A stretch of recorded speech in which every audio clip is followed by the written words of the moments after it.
Hey guys, welcome back. Today we discuss Moon Knight, episode 1, season 1.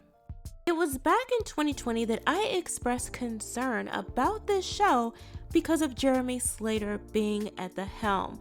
Check it out. Deadline is reporting that Oscar Isaac is in negotiations to star as Moon Knight in the Marvel and Disney Plus series based on the comic book hero. And Jeremy Slater, who developed and wrote the comic book adaptation to the Umbrella Academy, has been tapped to develop and lead the writing team. What does concern me somewhat about this news is that Jeremy Slater will be at the helm. The first season of Umbrella Academy was excellent, but the second was disappointing to say the least, bogged down with poor pacing, ill-structured narrative, and social justice content that didn't really make sense from a storytelling perspective. I would hate to see the same happen here.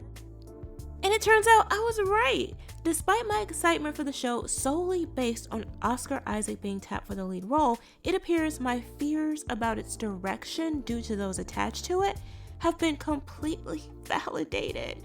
Episode 1 of Moon Knight doesn't waste much time diving deep into the modern feminist weeds by transforming the character Stephen Grant into someone we would never recognize.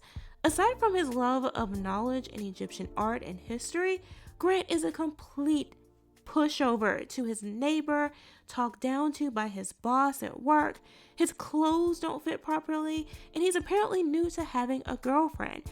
He generally comes across as the very worst definition of a beta, something we saw on full display earlier in the studio's last teaser release.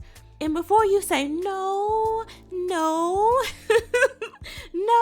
I'm being too hard on him, given what he's dealing with, listen, he didn't have to be that poorly portrayed. They leaned heavily into his being essentially helpless, which lays the perfect foundation for his being the damsel in distress in later episodes.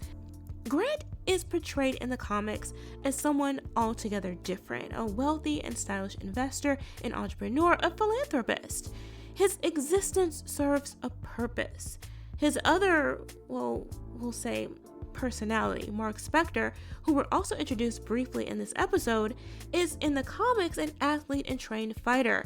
We also learn that he is in tune with the god Khonshu and is the one called upon to become Moon Knight on his behalf when necessary.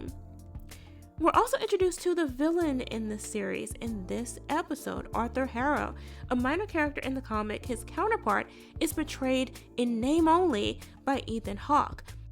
In this iteration, Harrow is a cult leader working on behalf of the goddess Ammit, who was known for ridding the world of evil souls, which oddly enough would probably be fine, except here Grant discovers that Harrow is helping to take souls even before they actually do anything evil.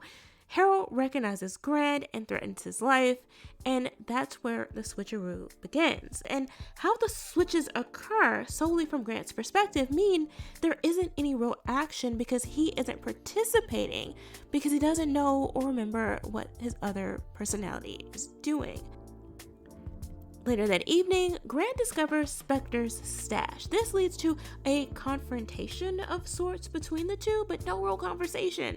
Flash forward, and Grant is confronted by Harrow and his disciples, who exposition him nearly to death, instilling even more fear into Grant than before, and he runs away. Flash forward again, and Grant is working late in the evening in the museum, and he's confronted by Ammit. And when cornered and nearly devoured, he's finally forced to surrender, this time knowingly to Spector and by extension Moon Knight, who once freed overpowers the threat and saves them both.